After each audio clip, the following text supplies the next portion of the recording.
नमस्कार साथियों, आशा करते हैं कि आप सब बहुत ही अच्छे होंगे और अपनी पढ़ाई बहुत अच्छे तरीके से कर रहे होंगे। दोस्तों, आज के इस वीडियो में लोग पढ़ने जा रहे हैं प्रश्नावली 6.4 का क्वेश्चन नंबर 2। तो दोस्तों, हमारा प्रश्नावली 6.4 का क्वेश्चन नंबर 2 है कि एक समलंब ए बी सी डी जिसमें ए बी पैरेलल है डी सी के विकर्ण परस्पर ओ पर प्रतिच्छेद करती है। यदि A B is equal to 2CD हो तो त्रिभुज ए ओ बी और सी ओ डी के क्षेत्रफल का अनुपात ज्ञात करें। तो ये हमारा क्वेश्चन है।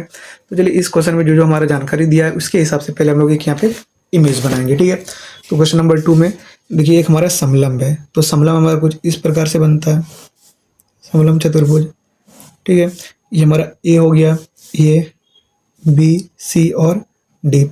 इसमें ए बी और सी डी जो हमारा वो क्या है, हमारा पैरेलल है। और इसका जो विकर्ण है ये ए बी और यहाँ पे बी डी और ए बी, इसी जो विकर्ण है ये ऊपर हमारा यहाँ पे प्रतिच्छेद कर रहा है। ठीक है, इतना हमारा क्वेश्चन में कहा जा रहा है। इसके हिसाब से हम लोग यहाँ पे एक इमेज बना लिए। तो चलिए, जो हमारा दिया है पहले उसको यहाँ पे लिख लेंगे। तो यहाँ पे लिखेंगे दिया है कि, ठीक है, हमारा क्या दिया हुआ है, ए बी सी डी एक समलंब, ए बी सी डी एक समलंब है जिसमें ए बी यहाँ पे पैरेलल है सी डी है। ठीक है, जिसमें A B parallel C D है। के विकर्ण ठीक है, के विकर्ण परस्पर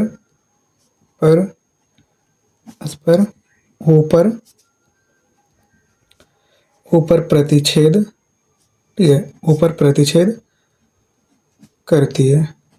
देखिए, जिस तरह से मैं आपको यहाँ पे लिखा रहा हूँ लैंग्वेज, अगर सेम टू सेम आप एग्जाम में लिख देंगे तो आपका एक भी नंबर नहीं कटेगा। ठीक है, प्रतिच्छेद करती है। और दोस्तों, हमारा इसमें जो ए बी है वो हमारा 2CD है। ठीक है, A B is equal to 2CD है। इतना तक में तो कोई प्रॉब्लम नहीं है। तो हमको यहाँ पे क्या, इस दोनों त्रिभुज का जो क्षेत्रफल है कौन कौन सा, ए ओ बी और सी ओ डी, ये वाला और ये वाला दोनों का अनुपात हमको यहाँ पे ज्ञात करना है। ठीक है, तो चलिए हम लोग आपस में इसको सॉल्व करने के लिए आगे बढ़ते हैं। तो यहाँ पे आप सभी देख सकते हैं कि हमारा जो ये है, जो हमारा क्वेश्चन में दिया गया उसको हम लोग यहाँ पे लिखते हैं। तो A B is equal to 2CD दिया हुआ है हमारा। ठीक है, ये क्या हमारा दिया है। इतना तक में तो कोई कंफ्यूजन नहीं है ना, ये सी डी। अब क्या करेंगे, ये ए बी, ये सी डी को इस साइड ले आएंगे। C D is equal to 2/1 हो जाएगा। इसको समीकरण 1 मान लीजिए। अब बोलेंगे ये क्यों लिख दिया, तो रुकिए, इसका जरूरत आगे यहाँ पे पढ़ने वाला है। ठीक है, फिर अब हमारा क्वेश्चन में क्या दिया हुआ है, यहाँ पे जो ए बी है वो पैरेलल हमारा सी डी है।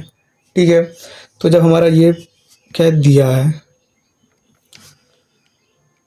तो हमारा A B parallel C D दिया गया है, तो इसका एकांतर कोण आपस में इक्वल हो जाएगा। ए बी सी डी है तो इसका एकांतर कोण कौन कौन हो जाएगा, ए बी ओ, ये वाला जो कोण है, ये सी डी ओ, ये सी डी ओ, ये वाला कोण और ये वाला कोण आपस में इक्वल हो जाएगा। ठीक है, तो ये हमको यहाँ पे लिखना होगा कि angle A B O angle C D O, ये हमारे क्या एकांतर कोण है।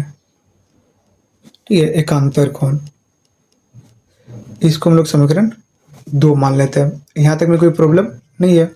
अब यहाँ पे देखिए, चलते हैं आगे किसमें, त्रिभुज ए ओ पी और त्रिभुज सी ओ डी में। क्यों चलेंगे, क्योंकि दोस्तों मान के लिए इसको जब तक ये पैरेलल नहीं हुआ तो इसका अनुपात हम लोग निकाल नहीं सकते हैं। माफ कीजिए, पैरेलल नहीं, समरूप।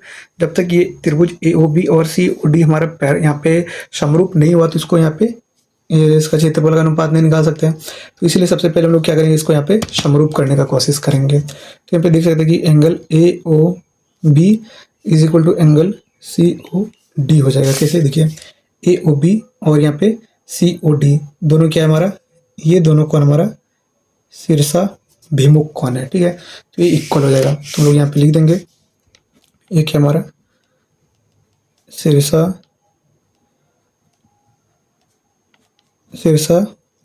भिमुख कोण हो जाएगा। ठीक है, यहाँ तक में तो कोई प्रॉब्लम नहीं है।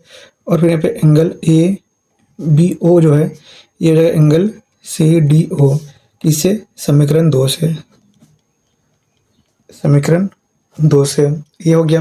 देखिए हमारा 2 कोण आपस में यहाँ पे इक्वल हो गया। तो यहाँ पे लिखेंगे ए समरूपता कसौटी से,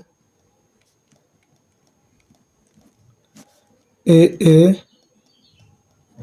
समरूपता कसौटी से हमारा जो त्रिभुज ए ओ बी जो है वो हमारा समरूप है त्रिभुज सी ओ डी के। जब दोनों त्रिभुज आपस में समरूप हो गया तो इसका हमको क्या करना है, इसका क्षेत्रफल का जो क्या बोलते हैं उसको अनुपात निकालने में परेशानी नहीं होगी। तो हम लोग यहाँ पे लिखेंगे चूंकि हम जानते हैं कि समरूप त्रिभुज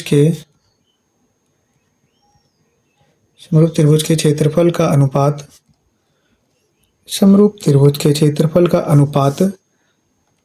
उनके संगत भुजा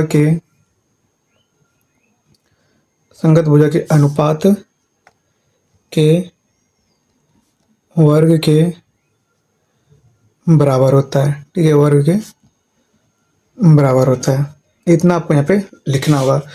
तो इसीलिए यहाँ पे हमारा क्या हो जाएगा, area of A O B, area of A O B बट्टा area of C O D जो है वो क्या हो जाएगा, ए बी बाय, ठीक है। इसका अगर हम लोग यहाँ पे ए बी लिए तो इसका हमको यहाँ पे सी डी लेना पड़ेगा, सी डी का स्क्वायर, ये लिख सकते हैं ना।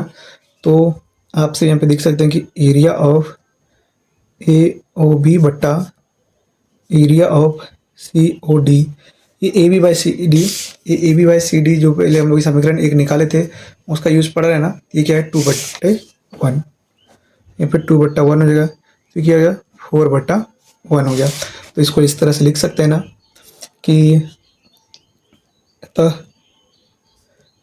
यहाँ पे त्रिभुज ए ओ बी और त्रिभुज सी ओ डी के क्षेत्रफल का अनुपात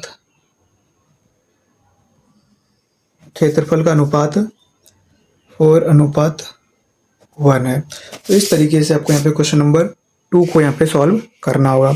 आशा करते हैं यहाँ पे 6.4 का जो दूसरा नंबर क्वेश्चन आपको यहाँ पे बताने का कोशिश की है आपको अच्छे से समझ में आ गया होगा। कि जो हमारा गिवन डाटा है उसी को हम लोग कंपेयर करके आपस में इस सारे क्वेश्चन को सॉल्व करते हैं। अगर आपको एक बार में समझ में नहीं तो उसको 2 बार देखिए, 2 बार में आपको अच्छे से समझ में आ ही जाएगी। और दोस्तों इसके पहले के सारे वीडियोस को नहीं देखे हैं तो आप लोग प्लेलिस्ट में जाकर के देख सकते हैं। मैंने आप सभी के लिए एक ऐसा प्लेलिस्ट बना करके रखा हुआ है कि जहाँ पर आप जाएंगे तो वहाँ पे वो सारे क्वेश्चन का सोल्यूशन आपको मिल जाएगा। यहाँ पे 6.4 के दूसरे क्वेश्चन के पहले जितना भी आपका एक्सरसाइज है, जितना भी लेसन है, सारे लेसन का सोल्यूशन आपको वहाँ पे मिल जाएगा।